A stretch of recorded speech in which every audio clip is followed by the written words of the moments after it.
Bro Lives, welcome to my YouTube channel, English Chronicle. In today's video, we'll learn English through an inspiring story about a poor boy and his struggle to improve his life. As we go through the story, you'll hear new words and phrases that can help you expand your vocabulary and improve your understanding of English. By listening carefully, you'll learn how to use simple English in real-life situations. This story will also teach you about perseverance and hard work, and at the same time, you'll improve your speaking, listening, and comprehension skills.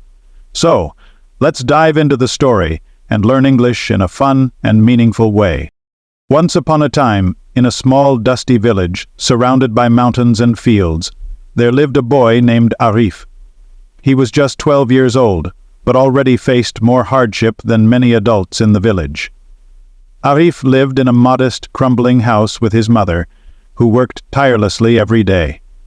His father had passed away when Arif was still an infant, and so, his mother had taken on the role of both parents. They had very little money, but his mother always made sure he was fed, even if it meant she went without sometimes.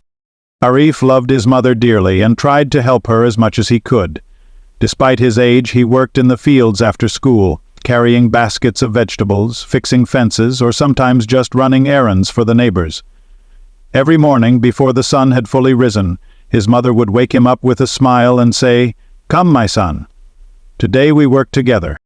Although his mother worked hard to provide for them, Arif dreamed of something more. He didn't want to spend his whole life in the village, doing hard labor without ever knowing a different way of life. He wanted to go to school, to learn, to read books, and to one day become someone who could change his fate. But school was a luxury they couldn't afford. His mother could barely pay for their basic needs, let alone send him to school. "Maybe one day things will get better," she often told him, but every day felt the same, hard work and little reward. Arif, however, never gave up on his dream. Every day, as he walked past the school, he would see the children inside, sitting at their desks, learning from books, laughing and playing together during breaks. It made his heart ache. He wished more than anything to be inside with them. One afternoon, while Arif was sitting near the schoolyard, staring longingly at the children, a man walked by. He was older than most of the villagers, with gray hair and a warm, kind face. He noticed Arif sitting alone and stopped to ask him, "Why aren't you in school like the others?" Arif looked down, feeling embarrassed. "I can't go to school," he said quietly. "My family doesn't have the money to pay for it." The man, who introduced himself as Mr. Ahmed, sat next to Arif. He smiled gently and said, "You know, my son, education isn't just about money. It's about curiosity and determination.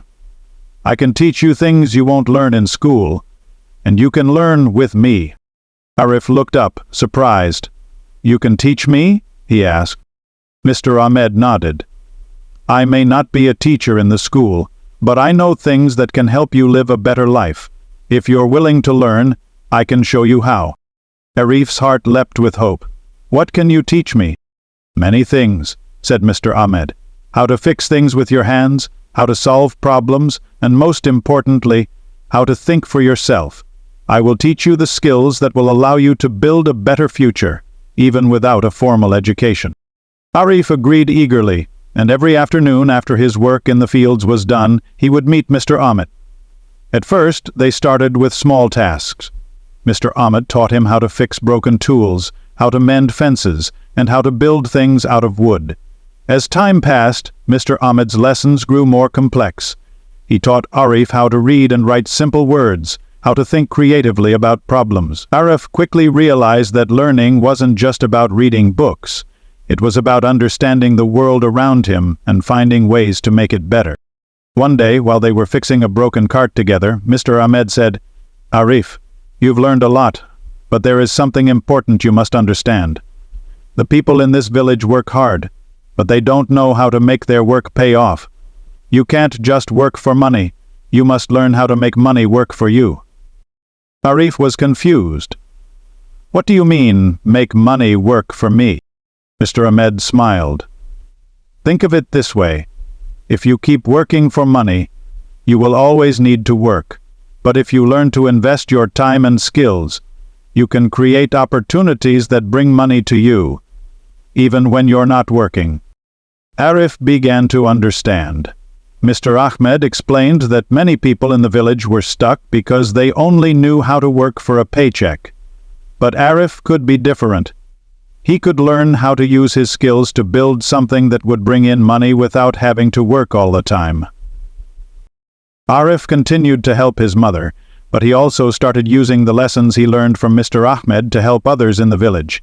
He fixed carts, repaired tools, and even helped build small houses. The villagers soon noticed that Arif wasn't just a poor boy. He was someone who could solve problems and help people in practical ways.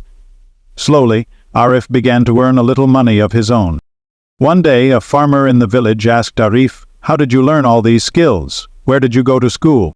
Arif smiled, remembering Mr. Ahmed's words. "I didn't go to a school, but I had a teacher who showed me how to think and solve problems with my hands." The farmer was impressed. "You've learned more than most people in this village. If you keep this up, you can become more than just a boy working in the fields." In little words, that was proof to any man and woman that hadn't had the proper schooling, just how things must be for them. Arif felt proud, but also realized that his journey was just beginning. He wasn't just working for himself now, he was learning how to build something bigger. He saved his money and used it to buy tools, which allowed him to work more efficiently and take on bigger projects. Soon, people from neighboring villages started coming to Arif for help with their repairs and problems. Years passed, and Arif's skills grew. He became well known in the region as someone who could fix anything and solve any problem. But his true success came when he decided to invest in his community. He used his savings to buy a piece of land, where he began to teach others the same skills that Mr. Ahmed had taught him. He built a small workshop and invited young people from the village to learn how to fix things, build things, and think creatively about life. Arif's workshop became a place of learning and opportunity. He didn't just teach people how to fix tools and carts. He taught them how to think for themselves and solve their problems. As he did this, Arif became a mentor, not just a worker. He helped others escape the cycle of poverty by teaching them the skills they needed to improve their lives. One day, as Arif stood in front of his workshop, looking at the students who were learning from him, he realized how far he had come. He had gone from being a poor, struggling boy with no future to someone who had not only changed his life, but was also changing the lives of others.